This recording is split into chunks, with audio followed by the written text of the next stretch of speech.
Okay, again, very good morning to all students. Let's sum up the unit. Uh, Last few chapters are remain. According to your syllabus, eating for weight control, pitfall of dieting, food intolerance, eating myth. These few topics are left. So let's start with the eating for weight control or preventing obesity. हमारे को संतुलित आहार के लिए कैसा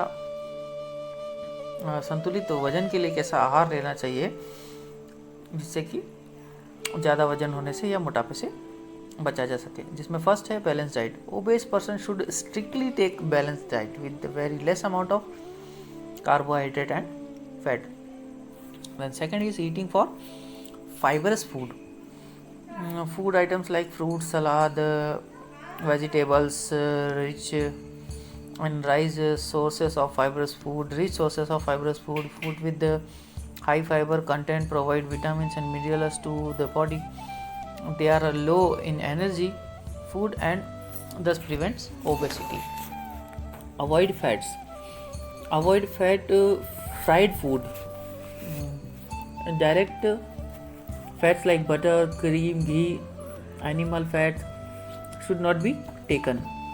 For sake of taste, only refined oil or mustard oil should be used for cooking.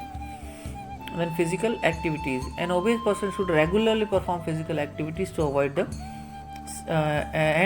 sedentary lifestyle. तो आरामदायक जो जीवन शैली है उसको अवॉइड करके, उसको कम करके कुछ शारीरिक गतिविधियाँ, खेलकूद में इंटरेस्ट रेगुलरली लेना चाहिए. Then avoid junk food. Junk food is the high calorie food. Moreover, it causes many health problems. The food items like burger, pastry, chocolates, cold drinks, candies, etc. should be avoided. Then drink water. Drink lots of water to prevent acidity and reduce the stress to over kidneys and stomach. Moreover, it helps in cleaning the body waste. Then next is avoid spicy food. Spicy food causes many health problems, diseases, illness and disorders of the body, so it should be avoided. Regular medical checkup. We should regularly go for medical checkup after every 6 months. Then medicine only by doctor's advice. We should consult an expert doctor to follow this advice or prescription in case of health problems. Means in disease, illness or weakness, medical से जाके कोई भी दवाइयाँ ले आना और अपने आप उसको यूज़ करने लग जाना, ये नहीं करना चाहिए. हम लोगों को डॉक्टर्स की एडवाइस के थ्रू ही दवाइयाँ लेनी चाहिए. Then avoid drinking. Obese person should strictly avoid drinking alcohol, smoking and chewing tobaccos. Meal in small shift. That diet should be taken in a small shift after some intervals rather than big heavy meals. And then follow hygienic habits. We should always following hygienic habits while eating, like washing hands, fruits and vegetables thoroughly, clean the knives before using it, eating fresh food, chewing the food regularly, not food roughly, maintain good posture while eating, cleaning the place around the eating areas, etc. So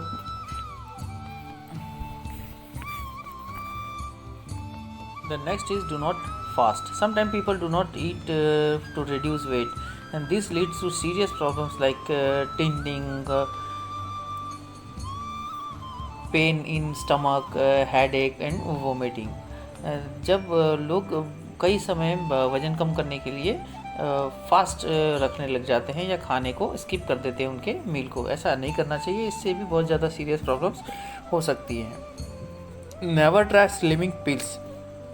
कुछ जो वज़न को कम करने के लिए या शरीर को दुबला पतला रखने के लिए दवाइयाँ जो लोग यूज़ करने लग जाते हैं, they are called slimming pills. These are low graded medicines and they are poisonous to body injurious health के लिए बहुत हानिकारक होते हैं. The effect of those can be very harmful to the body. So we should never try any form of slimming pills, medicine, drugs etcetera for reducing weight. The next उसी condition में हम लोगों का आता है पिटफॉल ऑफ डाइटिंग. अब pitfall of dieting क्या होता है? Every individual wants to look attractive. So now and days ये ट्रेंड चल रहा है कि सब लोग अट्रैक्टिव दिखने के लिए, स्लिम और ट्रिम होने के लिए कुछ ना कुछ करते रहते हैं. An individual who is overweighted wants to reduce weight and there a strive for reducing weights. कई समय तक खाने को या भोजन को वो अवॉइड करने लग जाते हैं. Many times they skip their meals to lose weight. कई बार वो अपने खाने को नहीं खाते हैं, स्किप कर जाते हैं, छोड़ देते हैं अपना वजन को कम करने के लिए. Sometimes they take slimming pills to the reducing weight. और कई प्रकार की ड्रग्स का यूज़ करते हैं वजन को कम करने के लिए. These causes serious health problems. The main pitfall या और ड्रॉबैक जिसको हम लोग बोल सकते हैं, नुकसान उसका, for dieting are given below. यहाँ नीचे कुछ उसके जो नुकसान है वो दिए गए हैं. जैसे extreme reduction of calories. The person reduce the diet considerably which causes low level of energy. Thus person feels lethargic, tiredness, body ache etc. जब वजन को कम करने के लिए कंसिडरेबली बहुत सारे समय तक वो खाने को छोड़ देता है तो एक्सट्रीम रिडक्शन हो जाता है बॉडी में से कैलोरीज का, जो कि लेथर्जिक या टायर्डनेस, थकान बहुत ज़्यादा या बदन में दर्द, इस प्रकार की बीमारियों का कारण बनते हैं. Skipping their meals. People often skip meals reduce weight whereas in the next meal they take large amount of food. एक बार वो नहीं खाते हैं और दूसरी बार में वो ज़्यादा मात्रा में भोजन कर लेते हैं जो वो भी बहुत ज़्यादा हानिकारक होता है. Then low energy diet. The person take diet without fat and less carbohydrates which by health affected, जिससे भी हमारा स्वास्थ्य खराब हो जाता है. कई बार मेल न्यूट्रिशन के कारण हम लोगों को कमजोरी भी आ जाती है. Not performing physical activity. People often consider that reducing diet is good for controlling weight, thus they neglect physical activities. जैसे जो कॉर्पोरेट सेक्टर में जॉब करने वाले हैं, जिनके डेस्क जॉब, सिटिंग जॉब्स हैं, वो कई बार अपने डाइट को कंट्रोल करने के साथ साथ फिजिकल एक्टिविटी बिल्कुल भी अवॉइड कर देते हैं, विच इज़ इक्वली इम्पॉर्टेंट, जो कि बहुत समान रूप से महत्वपूर्ण है life style, healthy life style के लिए. Then taking less liquid. People often think that drinking water or liquid makes them to again weight, which is wrong. So गलत है, ऐसा भी नहीं करना चाहिए. उनको खाना या पानी दोनों जो है सही मात्रा में, सही अनुपात में लेना चाहिए. Then striving causes serious health problems and it is dangerous. This striving should be not be done for longer time period. जो अपने खाने को लंबे समय तक नहीं लेते हैं उनके लिए ये बहुत हानिकारक है, ऐसा नहीं करना चाहिए. इसी चैप्टर में नेक्स्ट जो टॉपिक आता है वो है food intolerance. Food intolerance is that when a person has difficulty in digesting a particular food. जब एक किसी विशेष प्रकार के भोजन को हजम करने में, पाचन में बहुत समस्या हो जाती है, कठिनाई आ जाती है, उसको हम लोग फूड का इंटॉलरेंस बोलते हैं. इन सिंपल वर्ड्स, दूसरे शब्दों में कहा जा सकता है, food intolerance means when an individual can not digest certain food properly. जब किसी एक विशेष प्रकार के फूड को कोई व्यक्ति विशेष पचा नहीं पाता है, उसको हम लोग फूड इंटॉलरेंस कहते हैं. Food intolerance is often confused with the food allergy. कई बार ये संदेह में होता है कि दोनों में अंतर नहीं समझ पाते कि खाने की जो एलर्जी है या अलगाव है या जो वो फूड इंटॉलरेंस को के समान लगता है लोगों को. हाउएवर बोथ आर डिफरेंट, जबकि दोनों अलग अलग है. Food intolerance leads the problems to of digestion, whereas food allergy is related with the immune system. हमारे जो तंत्रिका तंत्र और जो प्रतिरक्षा तंत्र, जिसको इम्यून सिस्टम बोलते हैं बॉडी का, जो एलर्जी है वो उससे संबंधित है, जबकि फूड इंटॉलरेंस डाइजेशन से संबंधित है, डाइजेस्टिव सिस्टम से. This problem arise when a person consume a large amount of specific food. जब एक विशेष प्रकार का भोजन ज़्यादा मात्रा में हम लोग करने लग जाते हैं, whereas less amount of some food can be tolerated and digested. जबकि हम उस प्रकार के भोजन को कम मात्रा में हजम कर पाते हैं, पचा पाते हैं. It shows the symptoms like vomiting, nausea, pain in joints, head aches, body aches, rashes on skin.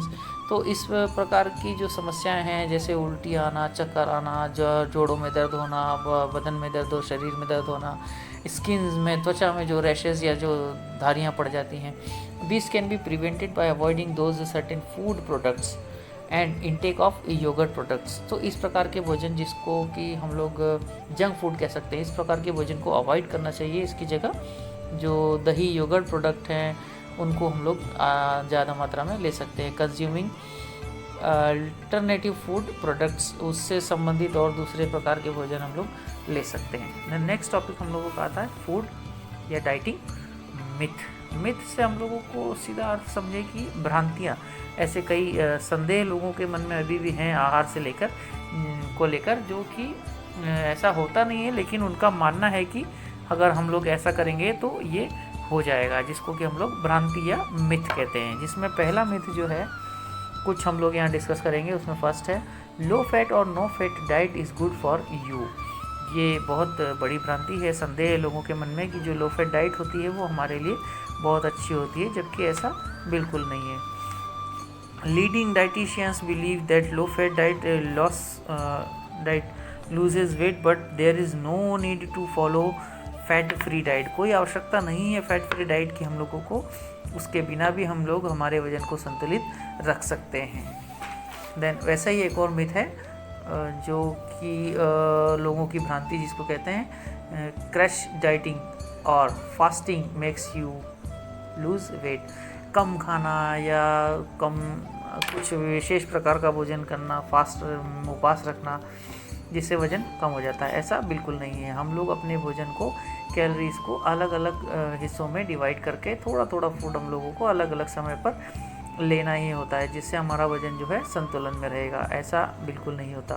Then दूसरा जो मिथ है इसी में आगे, food eating late night is more fattening. रात्रि के समय में, देर रात में अगर भोजन करेंगे तो ये मोटापे का कारण बनता है, ये भी लोगों का मानना है, लेकिन ऐसा नहीं होता। Study revealed that large meals eaten late night did not make you such much changes to store fat। ऐसा नहीं होता। It is also revealed that people who skip their meals during the day eat a lot in evening and more likely and gain overweighted than those who eat regularly throughout the day।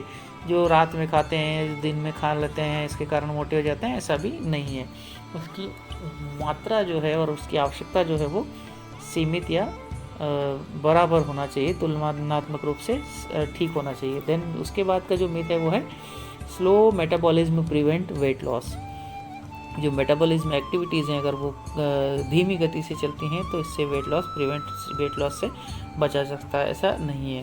Studies prove that resting metabolism is directly related to the body weight, whereas metabolism rate increases with high physical activity। जब हम लोगों की metabolism activity अच्छी होगी, जब हम लोग physical activity ज़्यादा करेंगे या रेगुलरली करेंगे, तो ये भी एक मिथ है। देन नेक्स्ट जो मिथ है वो है low fat milk has less calcium than full fat milk. ये भी गलत है। Skimmed and semi skimmed milk actually have more calcium because calcium is not in watery part and not in creamy part of milk. ये ऐसा नहीं होता। ये भी लो फैट मिल्क में भी उतना ही कैल्शियम होता है जितना फुल फैट मिल्क में होता है। देन नेक्स्ट जो मिथ है वो है vegetarian can not build muscles. Vegetarian जब मसल्स को बनाने के लिए, ऐसा कई बार हम लोगों को बताया जाता है कि प्रोटीन ज़्यादा मात्रा में चाहिए और वेजिटेबल्स में प्रोटीन कम होता है, फाइब्रस फूड है, लेकिन ऐसा नहीं है। Vegetarian can be as muscular as meat eaters by getting their proteins from vegetable sources such as cheese, nuts, pulps, grains. Then excess proteins causes overload of kidneys and many causes of health problems. So it doesn't mean कि vegetarian cannot build muscles. Then next myth जो है healthy food is expensive. ऐसा बिल्कुल नहीं है because tin dead जो milk होता है, स्टोर्ड जो पैक्ड होता है, और ऑफ सीजनल जो फूड होते हैं वो एक्सपेंसिव हो सकते हैं, whereas local and seasonal food जो है इज़ एक्सपेंसिव बिल्कुल नहीं होते एंड चीप, सस्ते भी हो सकते हैं, इजीली अवेलेबल भी हो सकते हैं। More over it is more nutritious, और सबसे अधिक तो ये है कि वो बहुत ज़्यादा जो है पोषक तत्वों से भरपूर होते हैं, इसलिए हेल्दी फूड जो है वो एक्सपेंसिव नहीं होता। देन लास्ट जो हम लोगों के कोर्स में मिथ हम लोगों को देखना है, only overweight person need exercise, ऐसा भी बिल्कुल नहीं है। Many people thinks that exercise help to lose weight and they do not need और lose their weight, whereas exercise helps to keep us healthy physically and mentally both. Moreover, it manage stress of life and developed socialization also. तो ये भी myth है कि केवल जो healthy या जो ओबेस व्यक्ति हैं उनको ही एक्सरसाइज की ज़रूरत है। एक्सरसाइज की आवश्यकता हम लोगों को, सभी व्यक्तियों को होती है।